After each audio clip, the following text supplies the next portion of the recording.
Fala, torcedor, sejam bem-vindos para mais um vídeo de análise tática aqui no nosso canal no YouTube, beleza? Então, se você não é inscrito aqui, se inscreve aí embaixo, ativa o sininho, deixa seu like e compartilha para todo mundo, para geral ficar por dentro da nossa análise aqui, o que a gente vai trocar de ideia desse jogo. Uma análise um pouco mais contente, né, podemos dizer assim, tendo em vista a vitória da Portuguesa por 2-1 em cima da equipe do Rio Branco, mas com algum sinal de alerta já ligado para a equipe rubro-verde, hein, torcedor? Mas bom, sem mais nem menos, já vamos começar falando da partida. Na minha visão, a Portuguesa não fez uma partida muito boa, que a Portuguesa foi muito superior ao adversário. Eu não vi desse ponto, tá? Eu vi que o jogo foi equilibrado por baixo, mas a Portuguesa jogou melhor, um pouco melhor que seu adversário, e por isso conseguiu conquistar a vitória. A gente vai conseguir perceber isso nas estatísticas, tá? A gente tem alguns sinais de alerta que eu vou falar pra vocês, principalmente nos erros, que vem sendo os mesmos erros cometidos todo o jogo e que tá tirando a paciência do seu torcedor, mas a gente tem alguns pontos bons também pra analisar. Então vamos lá, vamos começar aqui vendo as estatísticas. Uma estatística, se a gente comparar ali, a posse de bola foi bem disparo, foi uma disparidade gigantesca. O Português teve 65% de posse de bola contra 35% da equipe do Rio Branco. Mas a equipe da Portuguesa deu 3 chutes no gol e 4 chutes no gol da equipe do Rio Branco. Então, ou seja, a Portuguesa teve muita posse de bola e pouca finalização. Então foi aquela posse de bola mais, como que a gente costuma dizer, estéril, que não gera muito perigo, porque você não consegue gerar o último passe, gerar a finalização no gol adversário. Dos chutes no gol, dos 3 chutes que a Portuguesa deu, os 3 foram no gol, a Portuguesa não teve erros no chute, e já a equipe do Rio Branco, dos 4 chutes que deu ao gol, 3 foram no gol e 1 foi pra fora. Aí sim, a Portuguesa conseguiu bastante escanteio, conseguiu 4 escanteios nessa partida, contra 2 da equipe do Rio Branco. E o goleiro da Portuguesa fez 2 defesas ali, Bruno Bertinato, contra uma defesa do goleiro da equipe do Rio Branco, torcedor. Bom, nessa estatística a gente consegue perceber algumas coisas interessantes. A Portuguesa teve mais posse de bola, conseguiu reter mais essa bola, ou seja, tirou toda a possibilidade de perigo que a equipe do Rio Branco poderia ter, porque quando você tem a posse de bola, eu sigo muita analogia aqui, quando você tem a posse de bola, você se ataca e se defende ao mesmo tempo, porque quando você tá com a bola, o adversário não consegue te trazer perigo, e você tá gerando perigo para o adversário, porque você tá com a bola, a qualquer momento você pode atacar o seu adversário, beleza? Mas é isso. Então, essas foram as estatísticas do jogo. A minha visão aqui agora, tá? A gente vai falar um pouco. Eu separei alguns lances pra vocês, pra gente conseguir ver, pra gente conseguir analisar também aqui. Vamos começar no lance do primeiro gol, tá? O lance do primeiro gol rubro-verde, já vou colocar aqui na tela pra vocês verem. O lance do primeiro gol rubro-verde é uma jogada que começa da esquerda e vai terminar do lado direito. Cauri, ele vai levar essa bola, vai conseguir fazer a finta e achar o Cristiano em bom posicionamento, numa posição legal. E aí o Cristiano faz a especialidade da casa. Cristiano que voltou a jogar bem esse jogo, tá, torcedor? Então vamos direto aqui pro lance, vamos dar aquela analisada. Vamos ver aqui, ó, o Cauri, ele puxa essa bola pro meio e aí ele acha um ótimo passe pro Cristiano. Eu vou até pausar o vídeo aqui, ó. Reparem uma coisa. A gente tem o Cristiano aqui, ele recebendo a bola livre, sozinho. O marcador, ele ia saltar ali no Cauri. Se a gente for ver, ó, ele tava mais pra frente aqui, ó. Vou voltar aqui um pouco, vamos ver se a gente consegue, ó. Ó, ele não tava esperando esse passe.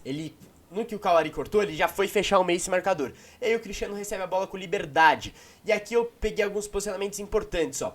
O Cauri, ele toca a bola pelo meio e ele vai vir entrar pro meio da área caso dê algum rebote ou algum passe, a bola venha parar aqui. Ele vai entrar aqui e a gente tem o centroavante Lohan que tá entrando dentro da área. Mas aí o Cristiano, na especialidade da casa, ele vai dominar essa bola, virar pra dentro da área e descer o canudo no gol. O goleiro chega a tocar nela, a bola bate na trave. Aqui outro posicionamento importantíssimo da equipe da Portuguesa, torcedor. Perceba no losango que a Portuguesa faz aqui, ó, com 4 jogadores. Ó, o Cristiano que finalizou, o Lohan que tá aqui, ó, na beira do gol ali, sem marcação nenhuma também. Então se a bola sobrasse ele, com certeza ele mandaria pra dentro do gol. E o Rildo, caso desse alguma coisa. Então a Portuguesa, ela atacou com 4 jogadores, uma desvantagem numérica, né, porque a equipe do Rio Branco tá com 6. Mas é interessante ver esse losango ofensivo da equipe da Portuguesa, com o Cristiano, que estava jogando como meia, aberto um pouco mais, o Rildo também aberto, e o Cauri, que é um meia de origem, chegando pelo centro. Então uma mudança de posição interessante da equipe da Portuguesa, torcedor. Assim, a Portuguesa, ofensivamente falando, tá, eu falo, olhando só o lado ofensivo, tá, deixando um pouco de lado o lance, toda a questão defensiva que a equipe vem sofrendo. A Portuguesa tem movimentações interessantes, ofensivamente falando, tá? Ofensivamente falando. Mas defensiva peca muito e vai continuar pecando, continua pecando nesse jogo, como nesse gol aqui do Rio Branco, que a gente vai ver aqui agora. Cara, esse gol, ele me tira um pouco do sério. Porque assim, a gente vai ver que é uma bola que é lançada da defesa pro ataque, é uma ligação direta. O Rio Branco não teve uma troca de passes, uma triangulação, foi numa ligação direta que conseguiu fazer o desempate, conseguiu fazer o desempate não, né? Conseguiu buscar o empate contra a Portuguesa. Vamos ver aqui, ó. A bola com o zagueirão do Rio Branco, ele vai olhar pra frente e vai fazer o lançamento. Aqui, ó, perceba uma coisa, ó. Perceba uma coisa, Matheus Leal, ele tá voltando ali, o lateral esquerdo lá em cima, mas até aí tudo bem. Tá, até aí tudo bem. Nosso foco vai ser principalmente nesses três aqui, ó. Thales, Gustavo Henrique e Biazos. Percebam, dois jogadores do Rio Branco estão disputando a mesma bola contra um zagueiro. E o Biazos e o Thales, eles estão apenas olhando a bola, mas muito próximos do Gustavo Henrique. O que vai gerar, o Thales principalmente, o que vai gerar o espaço para esse camisa 20 aqui, ó.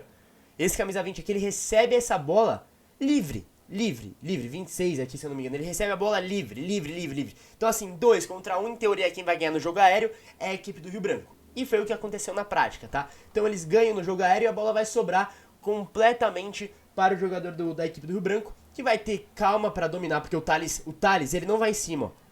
Vou até voltar aqui um pouco. O Thales, ele não vai dar o bote, ó. Ele domina.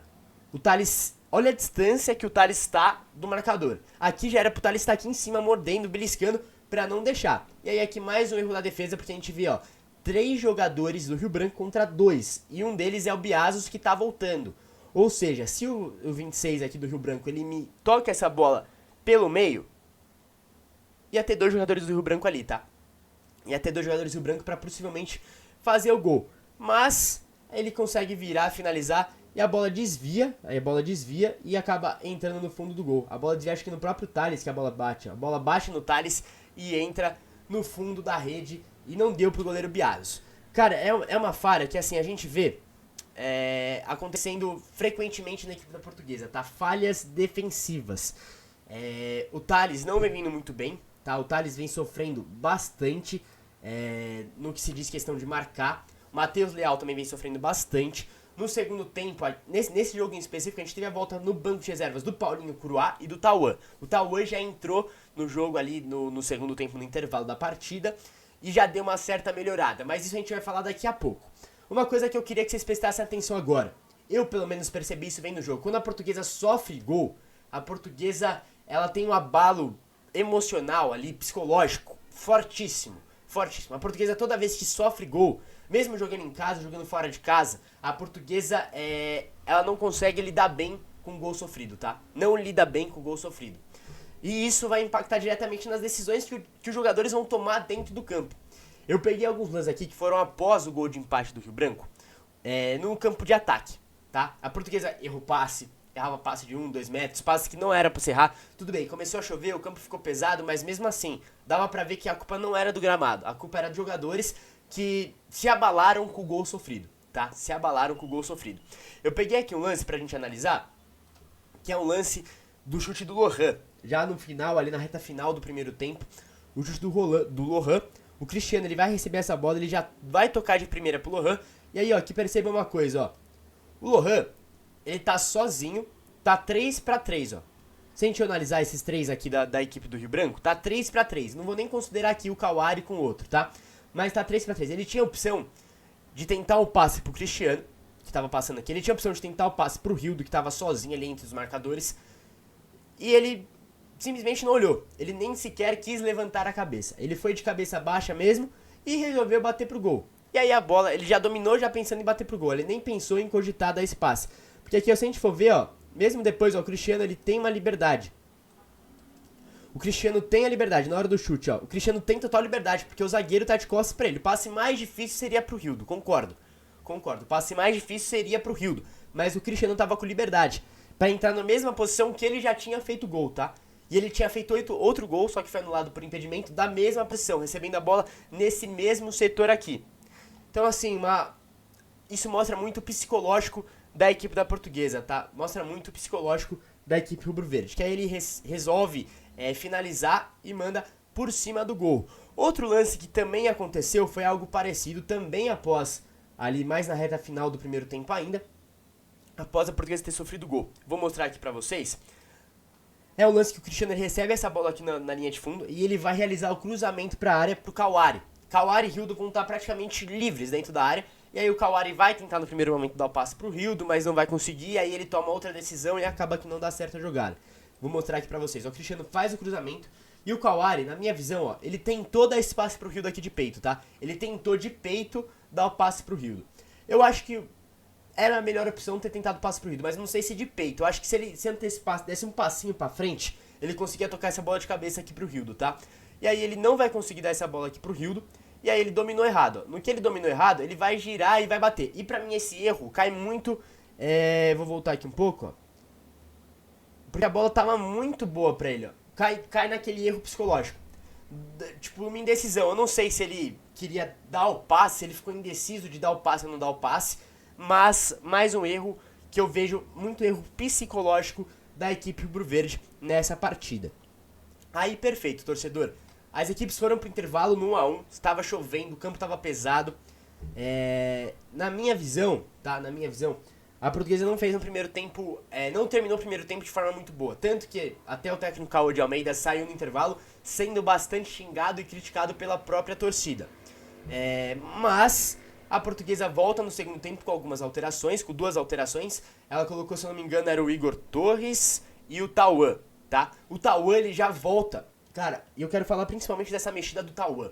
Quando o Tauan ele vem pro meio de campo, eu olhando ali do estádio, da arquibancada, conseguia perceber o quê? Ele conseguia organizar mais o meio. Ele sempre tava falando com o lateral, com o Barba, que tava ali jogando com ele de segundo volante, falava com os seus 2 zagueiros, ele conversava bastante. Então o Tauan, ele conseguiu, no pouco tempo que ele entrou, ele conseguiu dominar o meio de campo.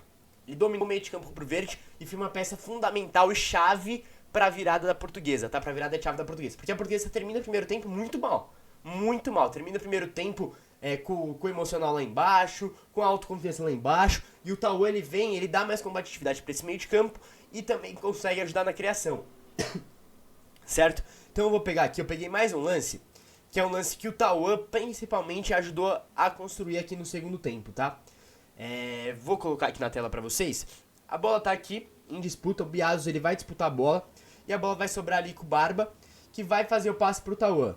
Aqui, ó, eu queria que vocês reparassem como a Portuguesa tava mais ofensiva no campo de ataque. E como o Rio Branco veio pelo empate, tá? Porque o Rio Branco tava com praticamente todo o seu time no campo de defesa. E a Portuguesa estava com praticamente todo o seu time no campo de ataque. Tem o Kawari, que vai estar aqui na esquerda um pouco mais à frente. E o Gustavo Henrique é o único que vai estar ali no meio de campo um pouco mais recuado. Aí o Tauan recebe essa bola, a Portuguesa, ó, tem 1, 2, 3, 4, 5, 6, 7 jogadores do lado direito. E o Matheus Leal e o Kawari aqui do lado esquerdo, tá? Então a Portuguesa povoou o lado direito do campo. Tentou povoar o lado direito do campo. E aí o Tauan, com toda a sua expertise, ele vai conseguir limpar essa jogada desse marcador que vai vir aqui. Ele limpou, e no que ele limpou ele percebeu, ó, aqui ele tem um espaço gigantesco. Ele tem um espaço gigantesco da direita pra esquerda, onde tá o Kawari com pouca marcação, porque se a gente for parar pra ver, ó, a marcação do Rio Branco tá toda do lado direito também, ó, aqui, ó, tá praticamente 100% do lado direito a marcação. E ele vai achar um passe perfeito pro Kawari, que vai receber essa bola com bastante liberdade, vai conseguir fintar o marcador, e aí ele bate no gol, o goleiro faz uma defesa, e depois ele recupera, mas chuta em cima do goleiro novamente, torcedor. Então assim, o Tauan conseguiu dar essa, vou dizer, tranquilidade, não sei se tranquilidade é a palavra ideal, mas ele deu uma certa tranquilidade pro meio de campo da Portuguesa, tá? Pro meio de campo da Portuguesa. Então assim, para o próximo jogo, eu acho que é imprescindível a volta do Tauan, eu acho que ele volta, não sei se o Paulinho Curuá já vai estar à disposição pra jogar, eu sei que ele tem que recuperar a forma física e tudo mais. O Tauan, pra mim, tava um pouquinho fora de ritmo, mas conseguiu entregar o que era necessário. E eu não sei, confesso, eu acho que pode ser a saída pros problemas, pode ser, pra alguns problemas, tá? Como, por exemplo, deixar a defesa muito aberta. O Tauan, a entrada do Tauan e talvez ali do Paulinho Curuá, se essa for a dupla de volantes, pode trazer essa segurança maior pra dupla defensiva, pra dupla de zaga. Mas eu não sei se a gente vai conseguir suprir as necessidades na lateral, porque o Thales e o Matheus Leal, eles vêm sofrendo muito, muito com bola nas costas, com marcação mesmo, principalmente o Thales, do lado direito, tá? O lado direito da Portuguesa sofreu, os 2 gols contra o Água Santa vieram do lado direito, o gol contra o Rio Branco, o Thales estava ali, não conseguiu recuperar essa bola, no próprio jogo contra o Boa Vista, no Maricá também a mesma coisa. Então assim, o lado direito tá muito debilitado. O Thales não tá confiante. E dá pra perceber isso você olhando ali na beira do campo. Ele tá tentando ali voltar a ter a sua confiança, mas tá muito longe do Thales que a gente já viu jogar no Paulistão. No Paulistão de 2023. 2023? Não, 2024. Paulistão de 2024, quando a gente foi pra semifinal, pras quartas de final contra o Santos na Vila Belmiro, o Thales fez um Paulistão excelente naquele ano. E depois não vem conseguindo voltar ao seu futebol, o que se era esperado, torcedor. Mas enfim, eu acho que uma das principais saídas é a volta do Tauan, tá? É a volta do Tauan, porque aqui, ó, a gente vai conseguir perceber, continua tendo os mesmos erros defensivos a equipe da Portuguesa, tá, torcedor? A Portuguesa continua tendo os mesmos erros defensivos, como a gente vai ver nesse lance aqui agora que eu peguei pra vocês, ó. Vamos ver aqui, é um ataque do Rio Branco, a bola cruzada na área. E aqui, reparem uma coisa. A Portuguesa tem 5 jogadores dentro da área contra 2 jogadores do Rio Branco. 5 jogadores dentro da área contra... Escuta bem o que eu tô falando, torcedor. 5 contra 2 dentro da área, aqui dentro de onde tá indo a bola. Mas reparem uma coisa, os 5 jogadores da Portuguesa estão todos olhando para a bola. Estão todos olhando para a bola. Todos estão marcando a bola. Nenhum tá preocupado em marcar os 2 jogadores do Rio Branco. Os 2 estão livres, tá? Esse aqui eu dei um foco maior porque ele que vai receber a bola. Mas os 2 jogadores estão completamente livres no meio dos 5 jogadores da Portuguesa. Tá? No meio dos 5 jogadores da Portuguesa. E aí ele vai sair da direita, vai entrar pro meio e vai conseguir fazer o cabeceio, torcedor. Então aqui mais uma falha defensiva, principalmente no jogo aéreo. A sorte que ele cabeceou fraco e a bola foi na mão do goleiro Bruno Bertinato. Mas, torcedor, é nítido que a Portuguesa precisa melhorar defensivamente, tá? Defensivamente. Eu tô curioso pra saber, com a volta do Tauan, o que vai acontecer. Porque esse lance que eu separei pra vocês também foi no primeiro tempo, tá? O Tauan não tinha entrado ainda. Eu tô curioso pra ver se ele vai colocar Tauan e Paulinho Curuá, ou se ele vai manter o Barba, colocar o Tauan, ou colocar o Curuá. Não sei, mas eu acho que Paulinho Curuá e Tauan seria uma dupla muito boa pra gente conseguir botar combatividade nesse meio de campo. E eu falo combatividade como um todo, tá? Até mesmo fazer aquela catimba e tudo mais, porque o Tauan, ele é aquele jogador que desde que ele entrou, ele já foi na orelha do juiz, já foi falar, ó, eles estão demorando pra cobrar lateral, estão demorando pra cobrar falta, fazendo cera, tiro de meta então, o juiz que na minha opinião foi muito mal nessa partida. Então assim, falta um pouco mais disso, falta um pouco mais dessa pegada, e o Tauan conseguiu dar essa pegada no meio de campo quando ele entrou. Eu acho que Tauan e Curuá vai dar um meio de campo de muito mais pegada para a equipe da Portuguesa. Aí eu fico com a dúvida de como funcionará o sistema defensivo, né, principalmente com as laterais. Porque o Tauan, ele é um cara que ele consegue cobrir muito bem as laterais do campo, tá? Ele é um cara que tem essa função, ele já jogou até algumas vezes de lateral direito, ali em algumas oportunidades na própria Portuguesa também, tá? Então assim, o Tauan, ele é um cara que consegue suprir essas necessidades. Ele consegue suprir essa necessidade. Ele consegue fazer uma boa cobertura de lateral, consegue fazer uma boa cobertura de zagueiro também. Então eu acho que a volta do Tauan é imprescindível para esse meio de campo e para essa defesa rubro-verde, tá, torcedor?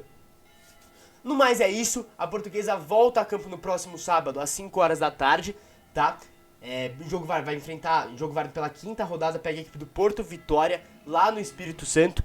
Então assim, torcedor, torcer pra Portuguesa não sofrer gols, porque eu fico com uma pulga atrás da orelha, podemos dizer assim, caso a Portuguesa sofra gols. Porque se jogando em casa, a Portuguesa quando sofre gol já tem uma bala emocional muito grande, fora de casa acontece que nem aconteceu contra o Água Santa, que nem aconteceu contra o Boa Vista, que sofre um gol, se abala e sofre o segundo, tá? Então eu tô muito curioso pra saber como que vai ser esse jogo da Portuguesa, e mesmo assim eu acredito que a Portuguesa tem tudo pra ganhar lá em Porto Vitória e tem que ganhar pra continuar na liderança de seu grupo, torcedor. Então é isso, ó, se inscreve aí no canal, já manda seu palpite aí também nos nossos comentários, manda lá no nosso Instagram, no nosso TikTok, manda seu palpite para o próximo jogo, fale o que você achou dessa partida em Portuguesa e Rio Branco. A Portuguesa venceu, mas não convenceu na minha visão. Eu quero saber na sua visão, torcedor, a Portuguesa venceu e convenceu, ou só venceu e não convencer? O que você acha? Quero saber de você. Manda aí pra gente, fechou? E claro, se inscreve aí embaixo no canal, ativa o sininho, deixa seu like, compartilha pra todo mundo também, pra dar aquela força, pra mais gente ver esse nosso vídeo. E claro, segue a gente lá no Instagram e no TikTok. Um beijo no coração de vocês e até a próxima análise, hein? Um abraço!